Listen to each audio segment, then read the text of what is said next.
Hi welcome to my channel. This is your Madhusudan.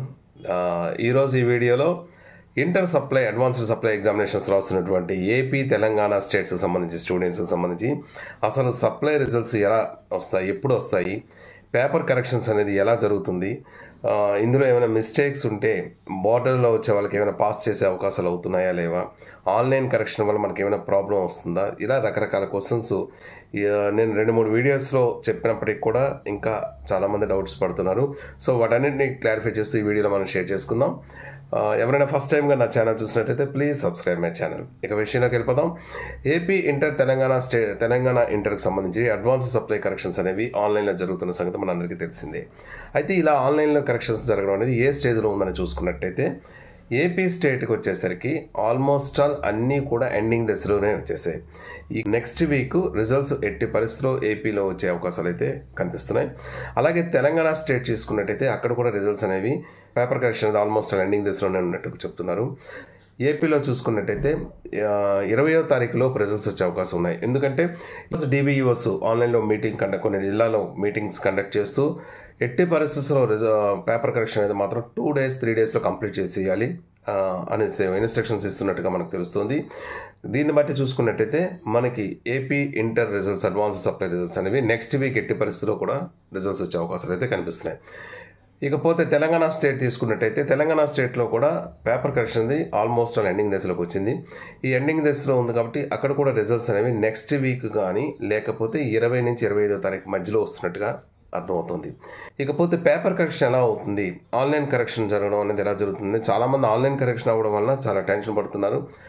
Results ఎలా వస్తాయి, paper correction ఎలా చేస్తారని.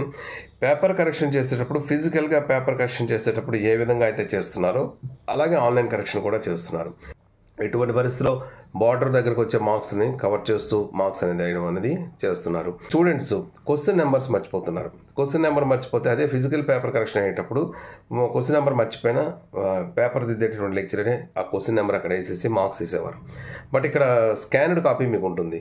మీరు క్వశ్చన్ నెంబర్ మర్చిపోయి ఆన్సర్ స్క్రిప్ట్లో ఉండేటప్పుడు మరి ఇక్కడ మార్క్స్ వేస్తారా వేయరా అని కొంతమంది డౌట్ పడుతున్నారు. డెఫినెట్గా ఏం ప్రాబ్లం లేదండి. దాని గురించి కూడా ఎంక్వైరీ చేసి అడిగాం. ఎవరైనా క్వశ్చన్ నెంబర్ మర్చిపోయినా కూడా ఆ ఆన్సర్ మీరు కరెక్ట్ రాసినట్టయితే అది ఏ క్వశ్చన్దో మీకు క్వశ్చన్ నెంబర్స్ అన్నీ ఉంటాయి. ఆ నెంబర్స్ ఇప్పుడు సపోజ్ అది 3rd క్వశ్చన్ ఆన్సర్ మీరు రాశారు కానీ క్వశ్చన్ నెంబర్ వేయడం మర్చిపోయారు అనుకోండి, కరెక్షన్ చేస్తున్న లెక్చరర్కి ఆన్సర్ తెలుసు కాబట్టి దాన్ని 3rd క్వశ్చన్ ఎదురుగా మీకు ఎన్ని మార్క్స్ వేయాలని వేస్తున్నారు. సో దాని గురించి ఎవరు టెన్షన్ పడక్కర్లేదు. ఎవరైనా క్వశ్చన్ నెంబర్స్ మర్చిపోయిన ఎటువంటి ప్రాబ్లం పడద్దు. అలాగే కొంతమంది పేపర్ ఎండింగ్లో కొన్ని మ్యాటర్స్ రాశారని తెలుస్తుంది. అంటే చివరిలో దాన్ని తప్పకుండా పాస్ చేయండి అని, లేకపోతే మీరు పాస్ చేస్తే మీకు ఏదైనా గిఫ్ట్ ఇస్తామని, ఇలా రకరకాలుగా ఏవో కొన్ని దేవుళ్ళకు ప్రార్థిస్తూ కొంతమంది ఏవో రకరకాలుగా సింబల్స్ పెట్టారని తెలుస్తుంది. మ్యాక్సిమం అటువంటివి ఎప్పుడు కూడా అవాయిడ్ చేయడానికి ప్రయత్నించండి. ఇకపైన ఎగ్జామినేషన్స్లో అలాంటివి అవాయిడ్ చేయండి. ఇక్కడ పేపర్ కరెక్షన్ చేసేవాళ్ళు కేవలం వాళ్ళు చూసేది ఏంటంటే మీరు క్వశ్చన్ అండ్ ఆన్సర్ వరకు చూసుకుంటారు. మీరు అన్నెసరీ మ్యాటర్ ఏది రాసినా అంత చదివే ఓపిక తీరిక వాళ్ళకి ఏమి ఉండదు. దాన్ని పక్కన పడేస్తారు. డైరెక్ట్గా మీ క్వశ్చన్ అండ్ ఆన్సర్ ఎన్ని ఉన్నాయో దాన్ని బట్టి మార్క్స్ వేస్తారు. కాబట్టి అది ప్రాబ్లం లేదు. బట్ ఇది మంచి పద్ధతి కాదు. ఎప్పుడైనా చివరిలో కానీ ఎక్కడైనా మధ్యలోని పర్సనల్ మ్యాటర్స్ అనేవి రాయకూడదు. ఇప్పటికి తెలిసినటువంటి ఇన్ఫర్మేషన్ ఆన్లైన్ పేపర్ కరెక్షన్ అయినా కూడా నార్మల్ కరెక్షన్ లాగే ఎప్పుడు ఎలా జరుగుతుందో అలాగే జరుగుతుంది. మీకు రిజల్ట్స్ అనేవి ఆంధ్రాలో అయితే నెక్స్ట్ వీక్లో మనకు రిజల్ట్స్ అనేవి డెఫినెట్గా వస్తాయి. అదే తెలంగాణ స్టేట్ అయితే 20 నుంచి 25వ తారీఖులోకి వస్తున్నట్టుగా ఇప్పటికి మనకు తెలిసినటువంటి సమాచారం.